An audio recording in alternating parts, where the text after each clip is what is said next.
Hey everyone, and welcome back to another Spanish lesson. English only has one Y, but Spanish has two different types of Y.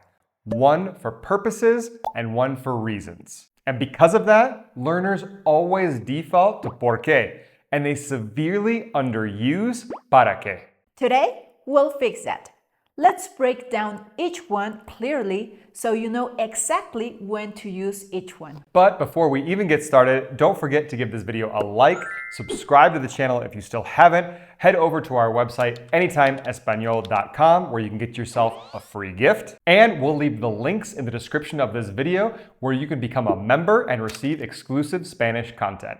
Okay, let's start with porque. Porque means why and is used for asking questions when we want a reason or a cause. Exactly. Use porque when you want to know the reason why something happened. Think of it as what caused this?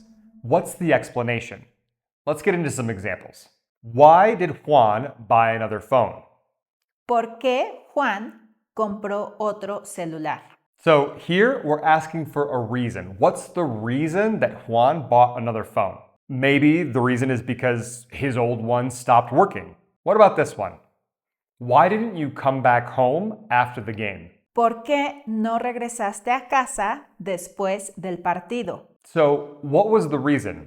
Maybe it was because I stayed to help clean up. So we're always going to use porque in this way when we're searching for a reason. So if we were to say something like, why does my grandma always keep the receipts? ¿Por qué mi abuela siempre guarda los recibos? So we want a reason for why this is happening. What about this one? Why did you get mad at me? ¿Por qué te enojaste conmigo? So remember, ¿por qué is the why of reasons. Okay, now before we understand para qué, we have to recognize that porque is not the same as porque. Now, learners get confused because they look so similar, but porque is actually the opposite of porque. Porque, like this, when the words are separated and que has an accent, means why. It's asking a question. And when you see porque, where it's one word and there's no accent, it means because. It's actually answering the question porque. So let's see what we mean by that. If I were to ask, why didn't you call me yesterday? ¿Por qué no me llamaste ayer? And I want to give the answer. I want to give the reason why I didn't call. I'm going to say, because I was tired. Porque estaba cansado. Okay? Let's see another one. What if I were to say, why did you all start without me? ¿Por qué empezaron sin mí? And someone could answer with a reason.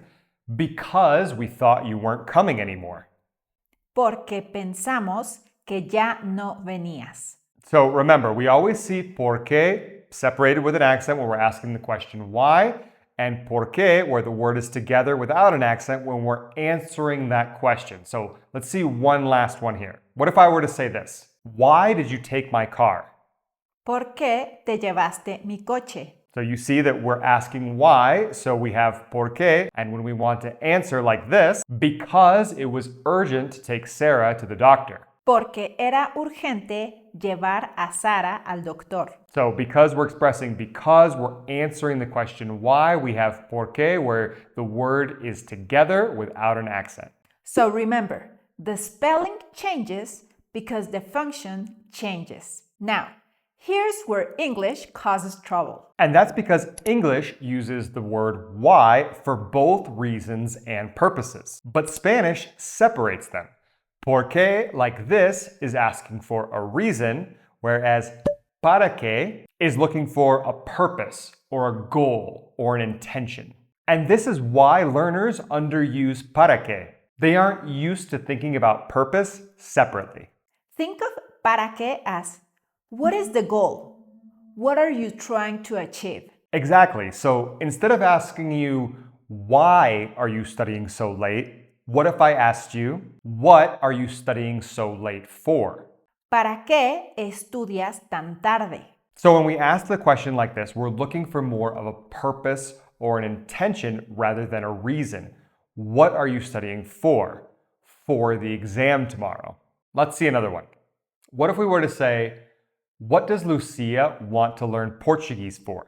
¿Para qué quiere Lucía aprender portugués? And maybe that purpose is she wants to move to Brazil. Now, what if we were to say, what did you save these documents for? ¿Para qué guardaste estos documentos? And maybe the purpose is to show them to my accountant. Why did Carlos open the window? But we're asking it as if, what was the purpose of that? ¿Para qué abrió Carlos la ventana? And maybe the purpose was that he could get some fresh air. What are you going to use the truck for tomorrow? ¿Para qué vas a usar la camioneta mañana? And the purpose could be something like to pick up furniture. So, ¿para qué is the why of goals? So now let's see a side-by-side comparison where using one or the other will change the meaning. So first, let's just talk about studying Spanish. If I were to say, why do you study Spanish? ¿Por qué estudias español? I'm looking for a reason. So maybe the reason is because I like it. But now if I were to ask, what do you study Spanish for?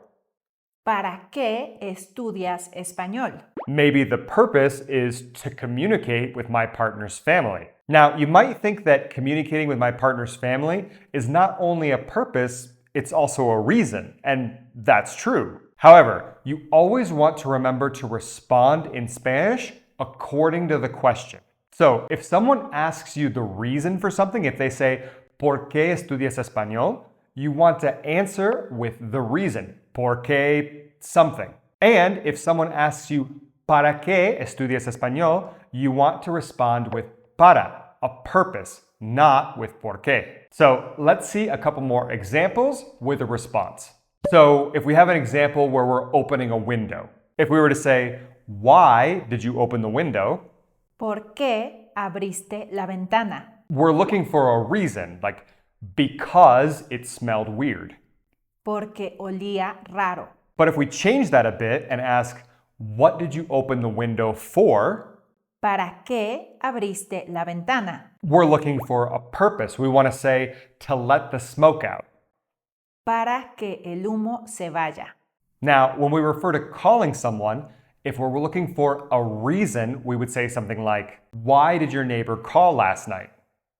¿Por qué llamó tu vecino anoche? And maybe that reason was because he needed help.